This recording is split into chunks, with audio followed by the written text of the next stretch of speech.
नमस्कार मित्रों, गोलचक्र के ऑनलाइन प्लेटफॉर्म पर एक बार आपका फिर से स्वागत है। मेरा नाम है नवीन कुमार। इंडियन इकोनॉमी का क्लास आपका रेगुलर चल रहा है। आपकी प्रारंभिक परीक्षा और आपके मुख्य परीक्षा के डायमेंशन से इतने समय बैंकिंग का टॉपिक चल रहा है और बैंकिंग के टॉपिक में आज हम लोग पढ़ने वाले हैं एनपीए, जिसको हम नॉन परफॉर्मिंग असेट्स कहते हैं, जिसको हम गैर निष्पादित संपत्तियां कहते हैं। खैर, उसको पढ़ने से पहले थोड़ा सा कुछ बैंक वगैरह के बारे में और भी चीजें छूटी हुई हैं, लगे हाथ तो उसको पढ़ लेते हैं। देन एनपीए हम लोग पढ़ेंगे पूरा डिटेल से। तो एक टॉपिक है जिसका नाम है राष्ट्रीय अवसंरचना विकास बैंक। क्या है राष्ट्रीय अवसंरचना विकास बैंक? एक ऐसा बैंक जो इंफ्रास्ट्रक्चर के लिए फाइनेंस करे, मतलब कि अवसंरचना के डेवलपमेंट के लिए फाइनेंस करे, वित्त पोषण करे, उसको हम जो है राष्ट्रीय अवसंरचना विकास बैंक बोल सकते हैं सिंपल सी भाषा में। तो यहां पर यह जानेंगे कि इसकी स्थापना कब हुई, इसका मुख्यालय क्या है, इसका कार्य वगैरह क्या है, सारा कुछ, ठीक है ना। तो इसका पूरा नाम क्या है? तो आप बताओगे कि साहब national bank for financing infrastructure and development, मतलब national bank for financing infrastructure and development, ये इसका पूरा नाम है। किसका? राष्ट्रीय अवसंरचना विकास बैंक का। क्लियर? अभी समझना जरा, इसे जो है हम विकास वित्तीय बैंक भी कहते हैं, डेवलपमेंट फाइनेंस इंस्टीट्यूशन भी कहते हैं। क्या कहते हैं? डेवलपमेंट फाइनेंस इंस्टीट्यूशन भी इसको हम कहते हैं। मतलब कि एक ऐसा इंस्टीट्यूशन जो डेवलपमेंट के लिए क्या करे, विकास के लिए फाइनेंस करे, उसको हम विकास वित्तीय संस्थान भी कह सकते हैं। यह एक पुनर्वित्त संस्था है। क्या है? पुनर्वित्त संस्था है जो आधारभूत संरचनाओं के क्षेत्र में वित्त की कमी को दूर करता है। अभी आपसे अगर पूछूं मैं कि राष्ट्रीय अवसंरचना विकास बैंक ये जो है कहां पर फाइनेंस करता है, कहां पर वित्त पोषण का काम करता है, तो आपने बताना है कि साहब जो ये इंफ्रास्ट्रक्चर के लिए, किसके लिए? इंफ्रास्ट्रक्चर के लिए, आधारभूत संरचनाओं के विकास के लिए ये फाइनेंस करता है, मतलब कि वित्त की कमी को नहीं होने देता, है ना। फिर इसका मुख्यालय कहां है बाबू? तो आपने बताना है कि साहब इसका जो मुख्यालय है वो मुंबई में है। कहां पर है मुख्यालय? मुंबई में। इसकी स्थापना कब हुई? तो ये 19 अप्रैल 2021 को इसकी स्थापना हुई। कब हुई? 19 अप्रैल 2021 को इसकी स्थापना होती है। मुंबई इसका मुख्यालय होता है। इसको दो और नामों से जानते हैं, यहां पर आपने देखा। और साथ ही साथ ये जो है अवसंरचनाओं के विकास के लिए क्या करता है? वित्त पोषण का काम करता है। क्लियर? यहां पर आना जरा, इसकी जो पूंजी है यह 1 लाख करोड़ रुपए की है। कितना? 1 लाख करोड़ रुपए की इसकी क्या है? पूंजी है। स्वामित्व किसके पास है? तो 100% जो स्वामित्व है ये भारत सरकार के पास है। ये आपसे यहां से क्वेश्चन पूछ सकता है कि इसका जो स्वामित्व है ये किसके पास है? तो 100% अभी स्वामित्व किसके पास है? तो भारत सरकार के पास है, जिसे भविष्य में कम करके 26% किया जाएगा। मतलब कि अभी तो 100% जो स्वामित्व है वो भारत सरकार के पास है, लेकिन भविष्य में एक संभावना जताई जा रही है या एक उद्देश्य भी रखा गया है कि ये जो है कम करके 100% से 26% केवल भारत सरकार का स्वामित्व किया जाएगा। मतलब कि इसमें जो है दूसरे निजीगत संस्थाओं का क्या किया जाएगा? निवेश किया जाएगा। यह घरेलू और वैश्विक बाजार में बांड जारी करके पूंजी जुटाता है। वैश्विक मतलब कि जो है पूरे अंतरराष्ट्रीय स्तर पर, और घरेलू मतलब कि भारत के स्तर पर ये बॉन्ड को जारी करके क्या करता है? पूंजी जुटाता है। ठीक है ना। तो ये आपका क्या हुआ? राष्ट्रीय अवसंरचना विकास बैंक हुआ। 3-4 लाइनें आपको याद रखनी है। पहला कि इसको हम जो है national bank for financing infrastructure and development भी कहते हैं। इसको हम जो है डेवलपमेंट फाइनेंस इंस्टीट्यूशन भी कहते हैं। एक पुनर्वित्त संस्था है जो क्या करती है? फाइनेंस करती है। किसके लिए? अवसंरचनाओं के विकास के लिए। कब ये स्थापित हुआ? तो आपने बताना 19 अप्रैल 2021 को स्थापित हुआ। मुख्यालय कहां है? मुंबई में मुख्यालय है। और साथ ही साथ 100% अभी जो है स्वामित्व भारत सरकार का है, और भविष्य में जो है 26% तक इसको जो है कम करना है। ठीक है ना। 26% किया जाएगा ये भारत सरकार। बाकी जो है वैश्विक स्तर पर और घरेलू स्तर पर जो है बॉन्ड जारी करके मनी को जुटाने का प्रयास किया जाता है। 1 लाख करोड़ रुपया की अभी इसकी जो है पूंजी है। ठीक है ना। तो आना जरा इधर, यहां पर अगर आप देखेंगे तो आपको एक जो है डोमेस्टिक क्या दिखाई पड़ेगा? डोमेस्टिक सिस्टमैटिक इंपॉर्टेंट बैंक दिखाई पड़ेंगे। इसको हम घरेलू प्रणालीगत रूप से जो है महत्वपूर्ण बैंक कहते हैं। क्या? घरेलू प्रणालीगत रूप से महत्वपूर्ण बैंक, जिसको हम domestic systematic infrastructure important bank के नाम से जानते हैं। इसे टू बिग या टू फेल के नाम से भी जाना जाता है। क्या इसको कहा जाता है? टू बिग, या फिर कह सकते हैं कि टू फेल। ये जो है अत्यंत बड़े और महत्वपूर्ण बैंक होते हैं। अब सुनना जरा, ये आपको पढ़ना है कि इसका नाम क्या है। तो इसको हम डोमेस्टिक सिस्टमैटिक इंपॉर्टेंट बैंक के नाम से जानते हैं। पहला हिंदी में कह सकते हैं कि घरेलू प्रणालीगत रूप से महत्वपूर्ण बैंक कह सकते हैं, है ना। अब इसको दो और नामों से आप समझ सकते हो। एक नाम क्या है इसका, टू बिग, या फिर जो है टू फेल भी इसको कहा जाता है, टू बिग या टू फेल। आपको दे सकता है कि DSIB, फिर उसके आगे दे सकता है कि टू बिग या टू फेल, क्या इसको कहा जाता है, ऑफकोर्स कहा जाता है, ठीक है ना। ये क्या है समझिएगा जरा, ये अत्यंत बड़े और महत्वपूर्ण बैंक होते हैं। इनके बर्बाद होने पर महत्वपूर्ण जो संपूर्ण अर्थव्यवस्था क्या होती है, प्रभावित होती है। बहुत इंपॉर्टेंट है, मतलब कि अगर ये जो है बर्बाद होते हैं या फिर ये दिवालियापन के कगार पर होते हैं या फिर इनको जो है अगर किसी प्रकार प्रभावित किया जाता है तो संपूर्ण अर्थव्यवस्था इनसे इंपैक्ट करती है। RBI द्वारा इसे 2014 में जो है शुरू किया गया। तो ये जो आपका DSIB है, DSIB जिसको हम डोमेस्टिक सिस्टमैटिक इंपॉर्टेंट बैंक बोल रहे हैं, ये कब शुरू किया गया, तो आपने बताना है कि साहब ये 2014 में शुरू किया गया। कब शुरू किया गया, 2014 में शुरू किया गया, है ना। और इसमें सरकारी और निजी दोनों बैंकों को क्या किया गया है, शामिल किया गया है। सरकारी और निजी दोनों बैंकों को शामिल किया गया है। यहां पर आना जरा, शर्त क्या है, इसमें केवल उन बैंकों को शामिल किया जाता है जिनकी संपत्ति देश की कुल GDP में 2% से अधिक हो। समझिए, यहां पर यह कहा जा रहा है कि भैया जिनकी संपत्ति देश की GDP में, मतलब अपनी संपत्ति का वो 2% जो है भारत के GDP में अपना योगदान देते हो। कितना, 2%। जैसे किसी बैंक की जो संपत्ति कितनी है, 100 करोड़ रुपया, 2% कितना हुआ, 2 करोड़ रुपया। अब यहां पर ये जो 2 करोड़ रुपया है, ये देश की GDP में इनका योगदान देता हो, इसको आपको ध्यान में रखना है, ठीक है ना। उनको हम क्या कहते हैं, उनको हम डोमेस्टिक सिस्टमैटिक इंपॉर्टेंट बैंक कहते हैं। अब इसमें कौन बैंक होंगे, आपको SBI, ये नाम सुनने में बड़ा अजीब लग रहा होगा, पर इसमें SBI शामिल होता है, इसमें HDFC शामिल होता है, इसमें ICICI बैंक शामिल होते हैं। ये सब बैंक जो है क्या कहलाते हैं, घरेलू प्रणालीगत रूप से महत्वपूर्ण बैंक कहलाते हैं, ठीक है ना। तो मुझे उम्मीद है कि ये आपको क्लियर हुआ होगा कि ये घरेलू प्रणालीगत रूप से महत्वपूर्ण जो बैंक होते हैं वे कौन होते हैं और इनके प्रभावित होने पर देश की अर्थव्यवस्था किस प्रकार प्रभावित होती है, ठीक है ना। चले आगे, यहां पर देखना जरा नेक्स्ट। अब हम लोग आते हैं, एक क्वेश्चन पूछा गया है, UPSC में पूछा गया है 2016 में, कोर प्रणाली या कोर बैंकिंग समाधान, जिसको हम जो है centralised online real time exchange कहते हैं, इसको लेकर के 2016 के UPSC में क्वेश्चन पूछा गया है। एक क्या है, एक प्रकार का जो है ऑनलाइन प्लेटफॉर्म है जिससे हर बैंक क्या करते हैं, एक दूसरे से कनेक्टेड होते हैं। क्या होते हैं, कनेक्टेड। इस कोर से क्या होते हैं, हर बैंक एक दूसरे बैंकों से क्या होते हैं, कनेक्टेड होते हैं। यहां पर देखना जरा, centralised online real time exchange, इसका जो है क्या होता है, फुल फॉर्म होता है। कभी कभी आपसे फुल फॉर्म इसका पूछ सकता है, तो क्या होता है, centralised online real time exchange. इसके माध्यम से बैंक की देश में स्थित सभी शाखाएं ऑनलाइन आपस में जुड़ी हुई होती हैं, है ना। जैसे कि SBI, अगर मैं कहूं कि SBI का जो हेडक्वार्टर है वो मुंबई में है, तो भाई हेडक्वार्टर से जो है जितनी भी शाखाएं होंगी वो सारी शाखाएं एक दूसरे से क्या होंगी, अटैच्ड होंगी। सारी शाखाएं एक दूसरे से अटैच्ड होंगी, है ना। और अटैच्ड होंगी मतलब कि एक शाखा से दूसरे शाखा में जाकर के आप जो है पैसे की लेन देन कर सकते हैं। तो सारी शाखाएं एक दूसरे से क्या होती हैं, अटैच्ड होती हैं। क्लियर। तो वही कह रहा है कि भाई ये ऑनलाइन आपस में क्या होती है, जुड़ी हुई होती है। खाता धारक देश के किसी भी कोने में स्थित शाखा से अपना जो है लेन देन कर सकता है। इसको हम क्या कहते हैं, कोर कहते हैं। इसको हम centralised online real time exchange कह सकते हैं, ठीक है ना। तो आपको जो है समझना पड़ेगा कि कोर क्या होता है, कोर बैंकिंग समाधान क्या होता है। चलिए आइए स्विफ्ट पे।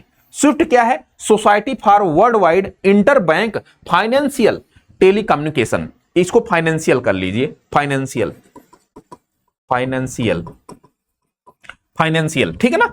तो इसका स्विफ्ट का पूरा नाम क्या है, स्विफ्ट का पूरा नाम है society for the world wide inter bank financial telecommunication, है ना। यह 8 अंकों का एक क्या होता है, कोड होता है। जो स्विफ्ट होता है ये 8 अंकों का एक प्रकार का क्या होता है, कोड होता है। ये आपको ध्यान में रखना है। और क्या होता है, यह सूचनाओं के आदान प्रदान करता है। क्या, यह सूचनाओं का आदान प्रदान करता है। और इसके माध्यम से, यहां पर आइए जरा, इसके माध्यम से देश के घरेलू बैंक विदेशी बैंकों से या विदेश के बैंकों से जुड़े हुए होते हैं। मतलब कि जो इंडिया का बैंक होगा ना, वो जापान के बैंक से जुड़ा हुआ होगा। कहां के, जापान के बैंक से जुड़ा हुआ होगा।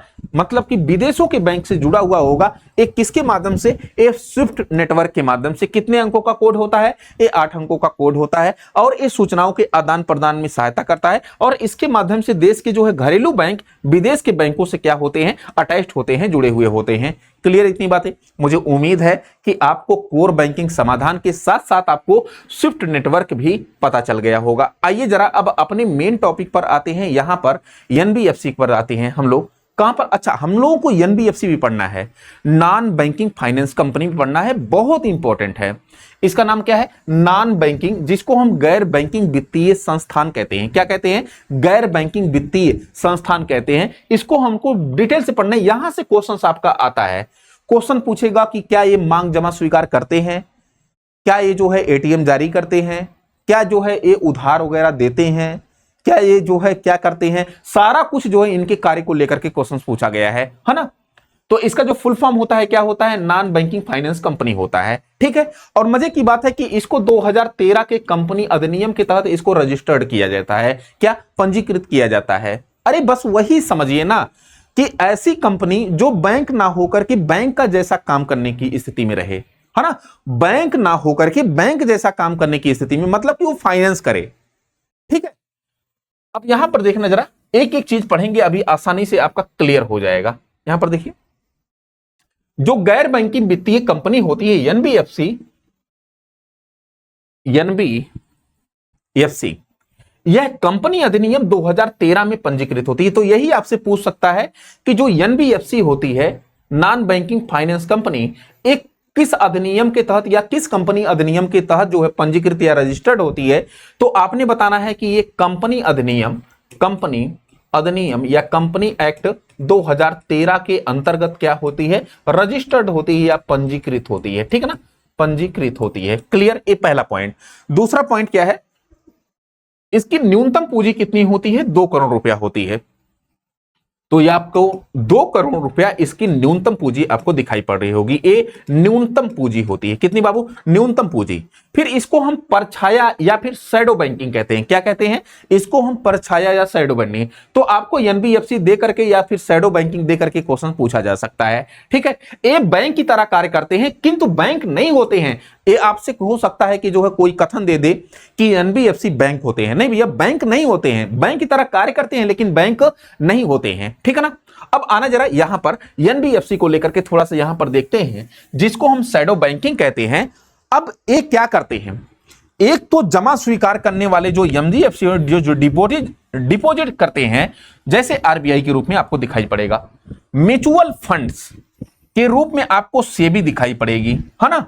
इसके अलावा जो बीमा कंपनी इरडाई है, वो आपको जो है बीमा कंपनी के रूप में एनबीएफसी दिखाई पड़ेगी।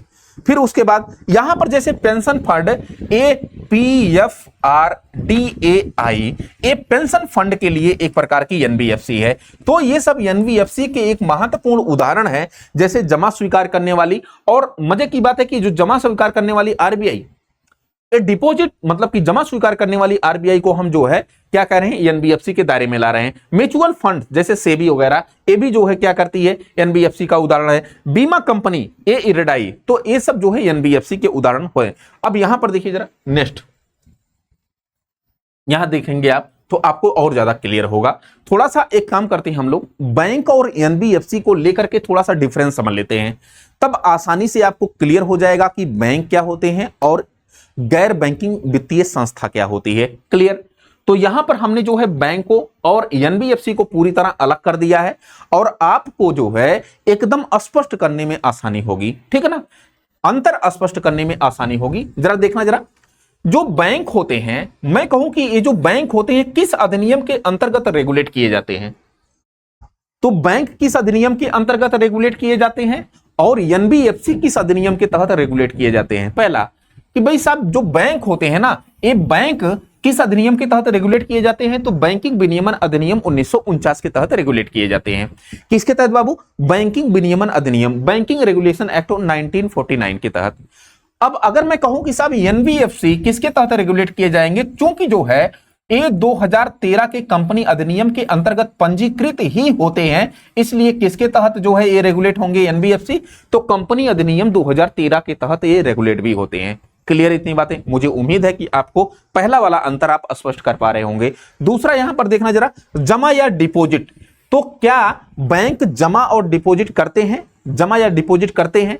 तो बिल्कुल, ये जो है मांग जमा तथा सावधिक जमा दोनों स्वीकार करते हैं। मांग जमा मतलब कि अर्थ इन द सेंस ये होता है कि आप बैंक में जा करके एक मुश्त में पैसा जमा कर सकते हैं, चाहे जब उसको एटीएम यूपीआई वगैरह से आप निकाल सकते हैं।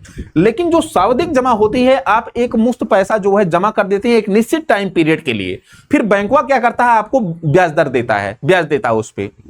लेकिन यहां पर जो कंपनी, जो एनबीएफसी है, एक केवल सावधिक जमा स्वीकार करती है। क्या मतलब कि एक निश्चित समय के लिए आप धन रखेंगे वहां पर, वो आपको जो है क्या देगा, ब्याज देगा। ये आपको ध्यान में रखना है। ये जमा स्वीकार नहीं करते, मांग जमा स्वीकार नहीं, मतलब कि एक बार जमा कर दिए फिर एटीएम की तरह, यूपीआई की तरह बार बार निकालते रहिए, ऐसा नहीं है। एक निश्चित टाइम पीरियड के अंतर्गत आप कर सकते हैं, एक निश्चित समय में एक मुफ्त राशि के रूप में आप जो है जमा कर सकते हैं, उस पर आपको जो है ब्याज मिलेगा। ठीक है ना? तो यहां पर देखिए जरा, केवल सावधिक जमा ये स्वीकार करते हैं। अधिकतम वो भी कितना होना चाहिए, 5 वर्ष का होना चाहिए। कितना होना चाहिए, अधिकतम 5 वर्ष का होना चाहिए। ये सावधिक जमा स्वीकार करने वाले क्या कहलाते हैं, एनबीएफसी कहलाते हैं। और जो है सावधिक जमा या फिर मांग जमा दोनों स्वीकार करे, उसको हम क्या कहते हैं, बैंक कहते हैं। तो दोनों जो है अंतर आप स्पष्ट करके रखिएगा। अब यहां पर देखिए जरा, निवेश, इन्वेस्टमेंट। इन्वेस्टमेंट क्या होता है कि जो बैंक होते हैं केवल सरकारी प्रतिभूतियों में जारी किए जाते हैं। केवल बैंक क्या करते हैं कि केवल सरकारी प्रतिभूति ही जारी करते हैं, प्राइवेट प्रतिभूति नहीं जारी करते हैं। लेकिन यहां पर आपको एनबीएफसी जो मिलेंगे, ये जो है सरकारी और निजी दोनों प्रतिभूतियों में जो है आपको दिखाई पड़ेंगे। क्या, सरकारी और निजी दोनों प्रतिभूतियों में, है ना? फिर इसके बाद चेक। क्या जो है बैंक चेक जारी करते हैं? तो पता होगा कि बैंक तो चेक जारी ही करते हैं, है ना? लेकिन ये जो एनबीएफसी होता है, ये बैंक, ये जो है चेक नहीं जारी करता है। आपसे यहां से क्वेश्चन हो सकता है पूछ ले, ठीक है ना, कि क्या जो है बैंक चेक जारी करते हैं? तो बैंक चेक जारी करते हैं, लेकिन एनबीएफसी चेक नहीं जारी करता है। एनबीएफसी मांग जमा स्वीकार नहीं करता है। एनबीएफसी एटीएम वगैरह जारी नहीं करता है। इसका एक अलग प्रकार का एटीएम होता है जिसको हम व्हाइट लेबल एटीएम कहते हैं। क्या कहते हैं, व्हाइट लेबल एटीएम कहते हैं। और जो बैंक का एटीएम होता है, इसको हम क्या कहते हैं, ब्राउन लेबल का एटीएम कहते हैं। क्या कहते हैं, ब्राउन लेबल का एटीएम कहते हैं। ठीक है ना? तो इतनी बातें क्लियर। अच्छा, एक चीज समझना जरा, एक क्रेडिट कार्ड है। क्या, credit card. Credit card bank जारी करते हैं, एनबीएफसी क्रेडिट कार्ड वगैरह नहीं जारी करते हैं। ठीक है ना? तो चलें आगे, यहां पर आइए जरा नेक्स्ट।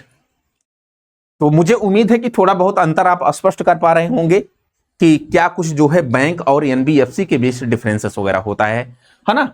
तो एनबीएफसी के प्रकार, एनबीएफसी 2 प्रकार के होते हैं। एक एनबीएफसी होता है नॉन डिपॉजिट, जो है जमा स्वीकार करने वाले नहीं होते हैं। दूसरा एक एनबीएफसी होता है जो जमा स्वीकार करने वाला होता है। तो अभी अभी आपको मास्टर ने बताया कि जो एक एनबीएफसी है जो सावधिक जमा को स्वीकार करती है, और एक एनबीएफसी होती है जो जमा को ही नहीं स्वीकार करती है। अधिकांश एनबीएफसी केवल उधार देने का काम करते हैं। केवल क्या, उधार देने का काम करते हैं, जैसे बजाज फाइनेंस। ये बजाज फाइनेंस एक बेहतर उदाहरण हो सकता है, किसका, एनबीएफसी का। ठीक है ना? तो अधिकांश जो एनबीएफसी होते हैं केवल क्या करते हैं, उधार देने का काम करते हैं। अब यहां पर एनबीएफसी जो डिपॉजिट जमा करते हैं, मतलब कि जो मांग जमा स्वीकार करते हैं, जो उधार देने के साथ साथ सावधिक जमा भी स्वीकार करते हैं। अच्छा, एक चीज, मांग जमा स्वीकार नहीं करते हैं, ये क्वेश्चन आया हुआ है, मांग जमा स्वीकार नहीं करते हैं। ठीक है ना? कौन, एनबीएफसी। लेकिन ये जो है सावधिक जमा स्वीकार करते हैं। ठीक है ना? क्या, सावधिक जमा स्वीकार करते हैं। इसको आपको ध्यान में रखना चाहिए, मतलब कि मिनिमम 5 साल के लिए। कितना, मिनिमम 5 साल के लिए, जैसा कि हमने पिछले वाले जो है स्लाइड में बताया। तो एक 2 प्रकार के एनबीएफसी, एक जो है एनबीएफसी नॉन डिपॉजिट और एक एनबीएफसी डिपॉजिट, वो भी जो है सावधिक जमा वाले। ठीक है ना? यहां पर आइए जरा, प्रणालीगत रूप से महत्वपूर्ण एनबीएफसी। तो शर्त क्या है कि वे एनबीएफसी जिनकी संपत्ति 500 करोड़ रुपया से अधिक हो। कारण क्या है, ये अत्यंत महत्वपूर्ण है और आरबीआई के प्रत्यक्ष नियंत्रण में होते हैं। ठीक है? आरबीआई मतलब कि इनको रेगुलेट करता है, और साथ ही साथ इनकी जो एनबीएफसी की जो संपत्ति 500 करोड़ रुपया से अधिक हो, इनको हम जो है प्रणालीगत रूप से जो है महत्वपूर्ण एनबीएफसी में क्या करते हैं, शामिल करते हैं। यहां पर देखिए जरा, आरबीआई द्वारा एनबीएफसी का वर्गीकरण 4 लेयर में किया जाता है। जो इसका टॉप लेवल है, यहां पर देखिए जरा, टॉप लेवल आपको दिखाई पड़ रहा होगा, ये टॉप लेवल पर सर्वाधिक नियंत्रण एवं निगरानी होती है।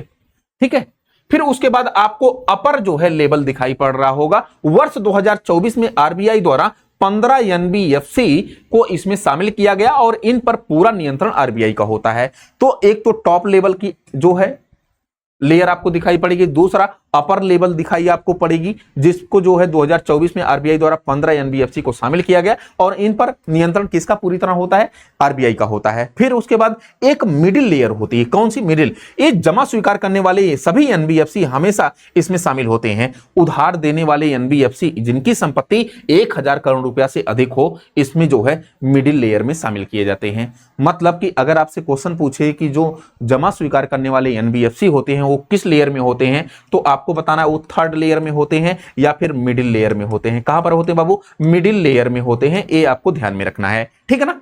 फिर उसके बाद एक लोअर लेवल होता है, संपत्ति 1000 करोड़ रुपया से कम होती है। अच्छा, इनकी जो संपत्ति होती है 1000 करोड़ रुपया से अधिक होती है, किसकी? मिडिल लेयर की। लेकिन यहां पर आपको दिखाई पड़ेगा 1000 करोड़ रुपया से कम होती है, इसको जो है हम बेस लेयर कहते हैं या लोअर लेवल कहते हैं। तो 4 लेयर आपको जो है एनबीएफसी का पता होना चाहिए। ठीक है, नॉर्मली यहां से क्वेश्चंस नहीं पूछे जाएंगे, हो सकता है आपसे क्वेश्चन मिडिल लेयर को लेकर के पूछ ले। ठीक है, आइए जरा यहां पर अग्रणी बैंक योजना बहुत इंपॉर्टेंट है, थोड़ा सा इसको हम लोग पढ़ लेते हैं। अग्रणी बैंक योजना, जिसको हम लीड बैंक स्कीम कहते हैं। क्या कहते हैं? Lead bank scheme. तो चौथी पंचवर्षीय योजना में नरीमन समिति की सिफारिश पर इसको जो है लाया गया था। किसके? आपसे क्वेश्चन पूछेगा, इसको लेकर के क्वेश्चन पूछा गया, इसको मार्क कर लीजिए, 3 स्टार कर लीजिए, है ना। 1969 में इसको नरीमन समिति, किस समिति? नरीमन समिति की सिफारिश पर 1969 में ये डेट पूछा गया है कि लीड बैंक की स्थापना कब हुई थी। लीड बैंक, है ना, इस डेट को लेकर के क्वेश्चन पूछा गया है। इसकी घोषणा क्या है कि इसके अंतर्गत जिले में किसी बैंक को लीड बैंक या अग्रणी बैंक घोषित किया जाता है। मुख्य क्या क्या है इसका? कि उस जिले में बैंकिंग शाखाओं का क्या करना? विस्तार करना। बहुत इंपॉर्टेंट है बाबू कि अगर आपसे पूछे कि जो अग्रणी बैंक या लीड बैंक एक किस स्तर पर काम करता है, तो आपको बताना है कि साहब ये जिले के स्तर पर काम करता है और जिले में जितने भी बैंक होते हैं उन बैंकों के प्रसार का काम करता है। ये देखिए लीड बैंक, ये जो है जिले में ये प्रसार का काम करता है। ठीक है ना। तो कब स्थापित हुआ? तो आपने बताना है कि जो है इसका शुरुआत कब हुआ? 1969 में। किस समिति की अनुशंसा पर? नरीमन समिति की अनुशंसा पर। चौथी पंचवर्षीय योजना। अच्छा, पंचवर्षीय योजना को लेकर के भी क्वेश्चन पूछा गया है। किस योजना को लेकर के? चौथी पंचवर्षीय योजना। अच्छा, कोई बताएगा कि पहली पंचवर्षीय योजना कब से कब चलती है? तो 1951 से लेकर के 1955 तक। कब? 1951 से लेकर के 1955। ठीक है ना। फिर उसके बाद 1955 से लेकर के 1956 से लेकर के 1961 तक। ठीक है। फिर 1961 से लेकर के 1966 तक ये तीसरी पंचवर्षीय योजना होती है। फिर उसके बाद जो है आपको अवकाश वगैरह दिखाई पड़ेगा। फिर 1969 से लेकर के 1974 तक ये आपकी चौथी पंचवर्षीय आपकी योजना दिखाई पड़ेगी, 4th लेवल की जो पंचवर्षीय योजना है। तो इसी पंचवर्षीय योजना में ये जो है लीड बैंक का जो है प्रावधान किया गया था नरीमन समिति की अनुशंसा पर। क्लियर? काम क्या होता है? जिले के जो बैंक होते हैं उनका विस्तार करने का काम, ये आपको लीड बैंक या अग्रणी बैंक मिलेंगे। तो बैंक की परिसंपत्तियां या देयता, अब ये जो टॉपिक आपका है एनपीए, चूंकि अभी हमने जो पढ़ा क्लास लिया, टाइम ज्यादा हो गया है, मेरे ख्याल से आधा घंटा से ऊपर हो रहा होगा। ठीक है ना। तो ये जो अब हम लोग पढ़ने वाले हैं एनपीओ को लेकर के, नॉन परफॉर्मिंग असेट्स को लेकर के, एक बड़ा सेगमेंट है, तो इसको कल रखते हैं। ठीक है ना, नहीं तो क्लास काफी लंबा जाएगा, आपका मन नहीं करेगा। तो होले होले तरीके से, ठीक है ना, आराम तरीके से पढ़ते हैं। मिलते हैं कल एनपीए के साथ। आज के लिए फिलहाल इतना ही। थैंक यू सो मच, शुक्रिया।